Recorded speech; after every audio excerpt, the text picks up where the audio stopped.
Summit at the Halifax Convention Center. Thank you for tuning in. We've had some great conversations throughout the day, more to come. I was happy to snag my friend here, Rob Milliken, Vice President of Business Development at Charge Solar.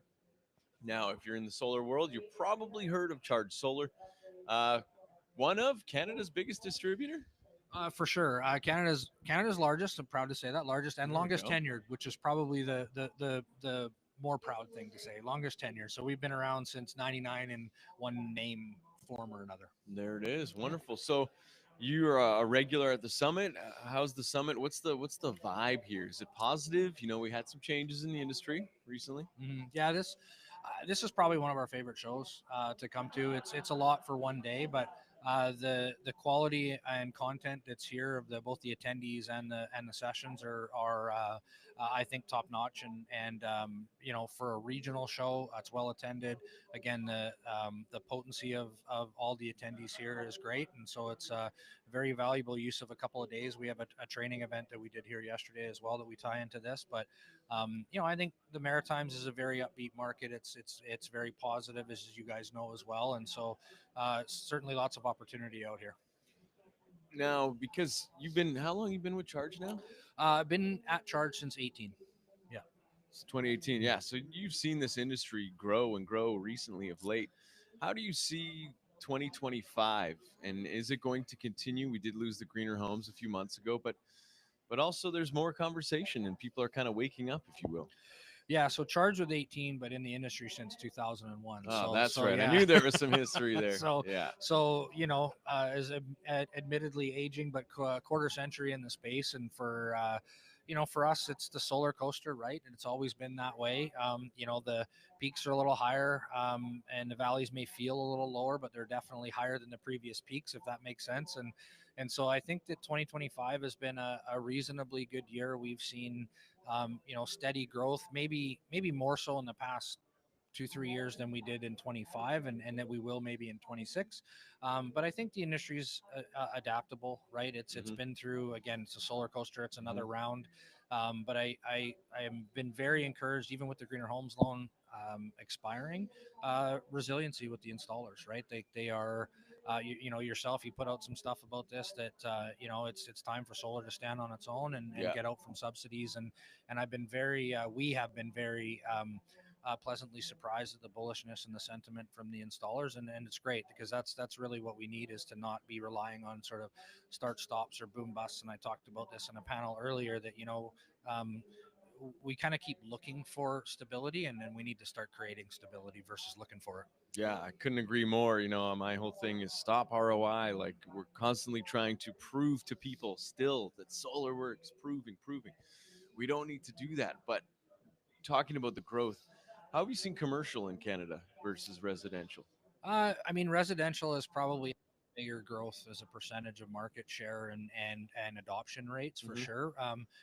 Commercial. I think commercial ratepayers they would disagree with me because everybody thinks their utility bills are too expensive. But commercial ratepayers, particularly most jurisdictions in Canada, have pretty good power contracts and pretty good power rates. But I do think that that is an area of focus for both. Uh, Continued deployment and development, and so I think the commercial market is well poised for growth in the coming years with the investment tax credit. That's finally starting to gain some traction and more awareness. But the residential market, I think, has had its sort of first blip in the adoption curve, and I think it will continue to grow, but probably over the next, let's say, 2 to 3 years at a reduced pace versus commercial. Right. Yeah, and we see that as well. Putting my shift hat on here, residential's always been the strength, but there is a lot of opportunity, especially with you said. I think the last time we chatted was about the ITC. Does that Yeah, seem right? it does feel like that, and it Yeah. does take a long time to. It's taken a while to get the awareness out there Yeah. and sort of get the ground running. And commercial businesses, as you guys will understand, they don't. A decision for a homeowner is within the home typically, right, within their budget, and they can make that within hours, days, or weeks. Yeah. Whereas when you talk to commercial businesses about deploying capital in at the extent of a solar system, even though, like you mentioned, the value is there and it can be Hmm. proven out, Hmm.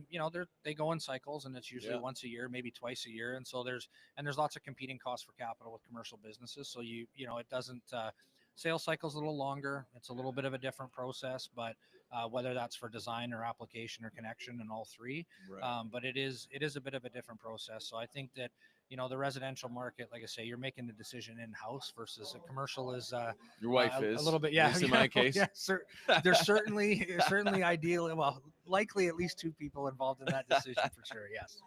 Yeah, and I'm actually remembering our conversation now because I was going to say we were talking about commercial.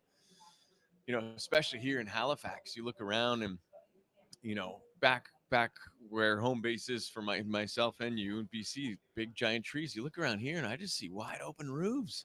I'm like, Yeah. oh my Not gosh, only not only wide open roofs, but you see a lot of low pitch, right? standing seam or Yeah, corrugated roofs, like really and rates are ideal through the situations. roof. Like Yeah, this place, it yeah, makes that's why you guys got that beautiful building up on the hill, right? yeah, yeah, for sure. It's a good visible building. We got lucky with that one, and it's been great being up Yeah. there. It's very noticeable, which is great. But yeah, I agree with you when you drive around, particularly in the HRM here, in the industrial areas. Like there's it's just opportunity is abound, right? And it's not that it's dislike any others, but you have to believe the economic case is pretty attractive. Again, with rates where they are out here. Right. Yeah. Well, and yeah, we hear about that all the audio gentleman setting up for my tech talk earlier just looked at me and started going off on NS Power. He's like, oh, my rates are too high. Oh, I don't want to give him any more. Anyways, I digress. But it did make me think looking at those rooftops. We've talked about this before. And I seem to remember, I think it was you saying, when you're flying into Hawaii or something, you look down and you see all the rooftops, or you drive past a project that you've been a part of and you get that kind of good feeling. Yeah, for me, I mean, there's Hawaii for sure.